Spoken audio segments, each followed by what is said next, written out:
Dillian the Body Snatcher right here. It's a champ. Big up to Sporting Icon. Subscribe. Otherwise, I might pay you guys a visit. Okay, so on your screen right now are the top 10 current heavyweight rankings, including, of course, the champion, Tyson Fury. Now, we're going to go through each and every one of these to see who it is that they have fought within the top 10. For me, for anybody, not just in the Ring Magazine, but any sanctioning body, WBC, WBA, IBF, WBO, you should justify your ranking by fighting those around you. So we're going to go through all that. Now, this is a follow-on from the previous video where I went through all of them to try and justify some of their positions. Of course, I put it out on social media. Tom Gray, the managing editor of Ring Magazine, he dropped comments to my critique of the rankings, such as Ruiz Ortiz. I felt that he was too high. Tom Gray agreed he was too high. But the Ring Magazine, unlike the other sanctioning bodies, where other sanctioning bodies will base it on win, lose, draw, Ring Magazine base it on that too, but also your performance as well. So Ruiz Ortiz, while he has lost twice to Deontay Wilder, he put on good performances twice, didn't he? He was quite handily beating Wilder in both of them. That's why they justified it. But again, Tom Gray, he did agree that Ruiz Ortiz probably ranked a little bit too high. Likewise, when I said that Oscar Rivas, in my opinion, should be replaced with Joe Joyce, because both of these guys have fought and defeated Bryant Jennings. In fact, that is Oscar Rivas' best win. Of course, Oscar Rivas, he has fought Dillian Whyte. He did okay in that fight, but he quite handily lost it on points, even though he did drop Dillian Whyte for sure. But Joe Joyce, in my opinion, has fought and defeated, more importantly, defeated better opponents than Oscar Rivas has. Again, Tom Gray agreed. Ring Magazine also liked that video. Now, for this one, as I said before, for me, you should be able to justify your own position within the ranking. So we're going to go through each of these guys to see who it is that they've fought in or around their particular ranking. So we're going to start off with the champion, Tyson Fury, two-time Ring Magazine heavyweight champion.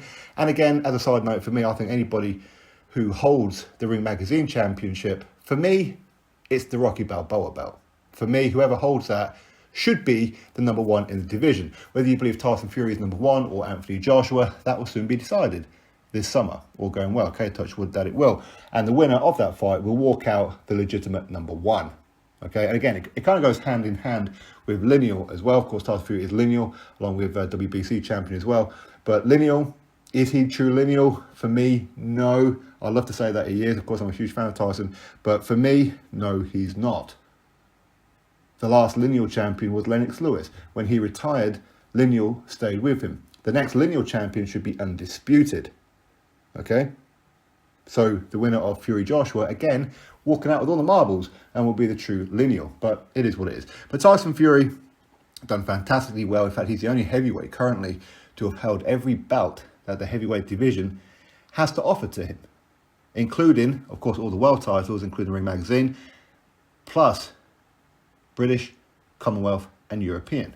Now, he hasn't won an area belt, but to be honest, I'm not even too sure if there even is a heavyweight area belt within the Manchester region. I'm not entirely sure. If there is, maybe we'll see Tyson Fury vacate all those belts at some point and then go fight for the area. No idea, right? Wouldn't have thought so. But Tyson Fury has fought and defeated Deontay Wilder. So he's fought and defeated one in the current top 10. Of course, previously he has fought and defeated Vladimir Klitschko, of course, who was the champion. And I believe Christian Hammer might have been just in the top 10 of the Ring Magazine when Tyson Fury fought and defeated him. Correct me if I'm wrong on that one. Some people have a little bit more knowledge on that one. Like anything, I'll go through everything just off the top of my head. But either way, of the current top 10, he's fought and defeated one guy in Deontay Wilder. Yes, he has fought him twice. And the first fight was deemed an official draw. Personally, I thought Tyson Fury won that one. For me, it's one of the biggest screw jobs out there, on par with the Bret Hart and Shawn Michaels Montreal screw job, is it not? But I think that Tyson Fury, at the end of the day, he can fight and defeat Deontay Wilder 5 times, 10 times, 20 times, 30 times, 50 times. Doesn't matter. One person in the top 10. That's my point. But we can't critique it too much because he has been out of action for, 2.5 to 3 years. He's had 6 fights in his comeback.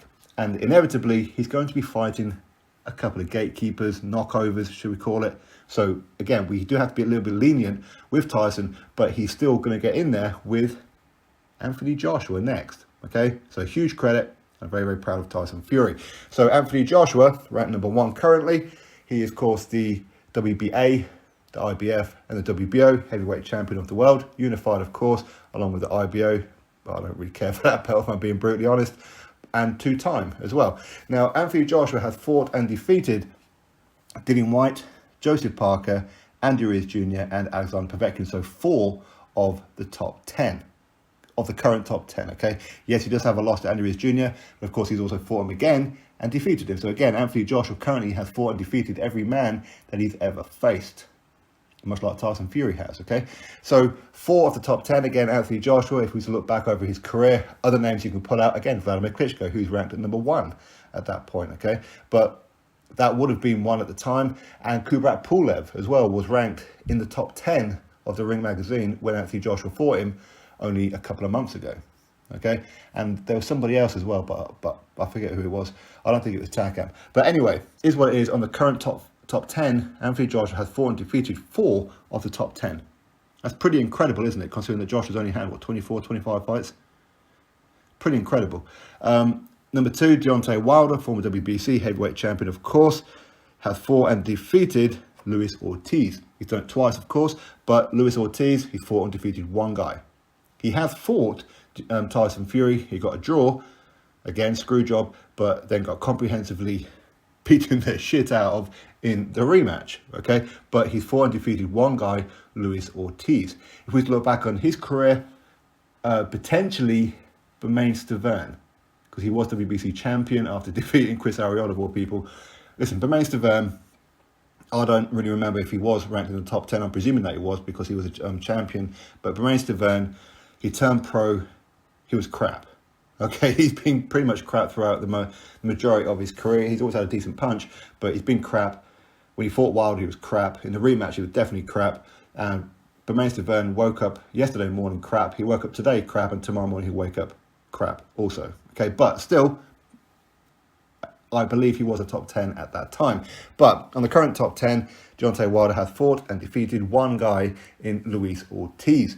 Maybe towards the end of the year, after Wilder has his tune-up fight, maybe we'll see him take on Andy Ruiz Jr. or Dillian Whyte. That'd be interesting.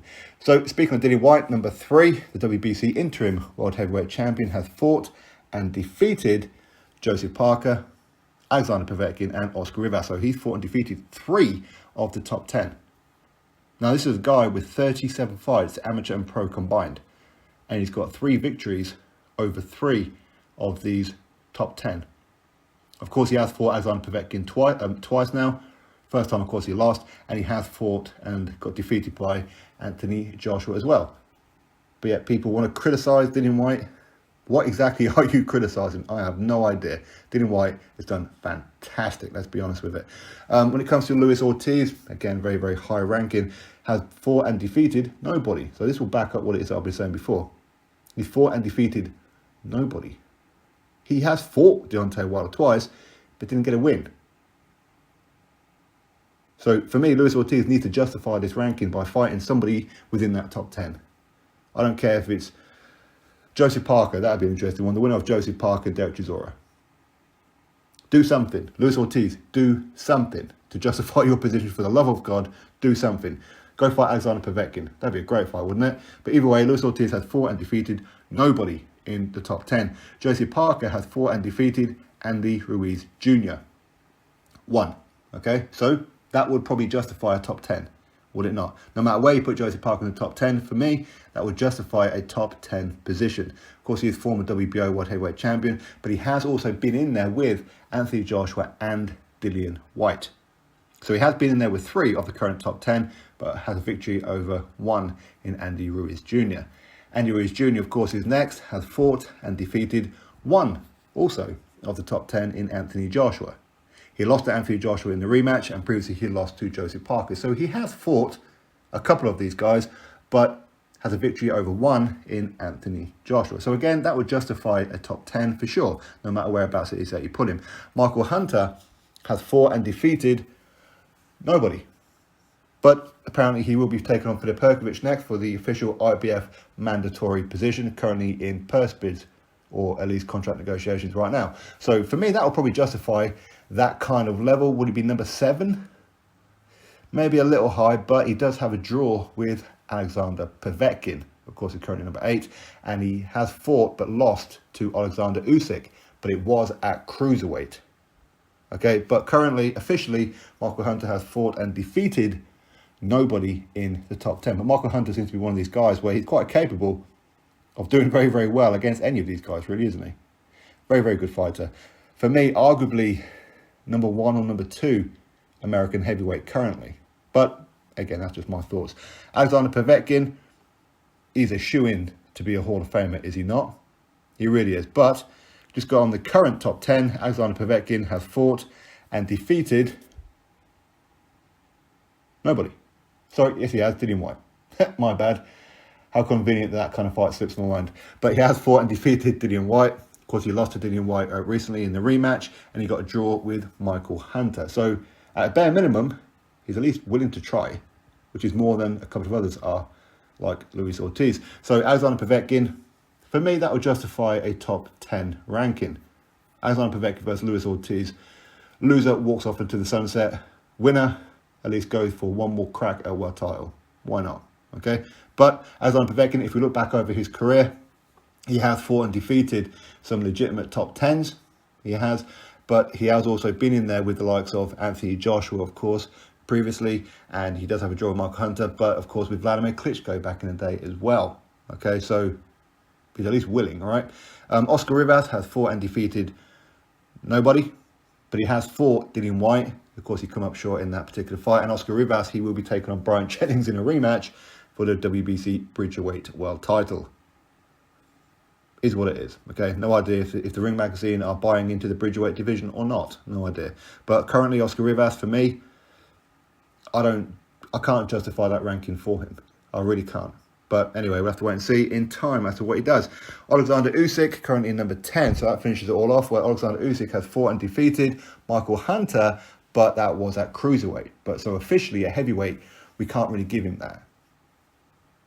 I know it may come across a little bit brutal, but at heavyweight, he hasn't fought and defeated anybody yet. But again, he's only just got into the heavyweight division. Of course, he had that lockdown period as well, so where other people just weren't really fighting anyway. But he has fought and defeated Derek Chisora, of course, which is a kind of guy that's probably in the top 20, maybe. But again, we'll really see what his mettle is about when he takes on Joe Joyce. If he beats Joe Joyce, I have no problem with Alexander Usyk being in the top 10 of the Ring Magazine. But again, he is former undisputed cruiserweight world champion as well.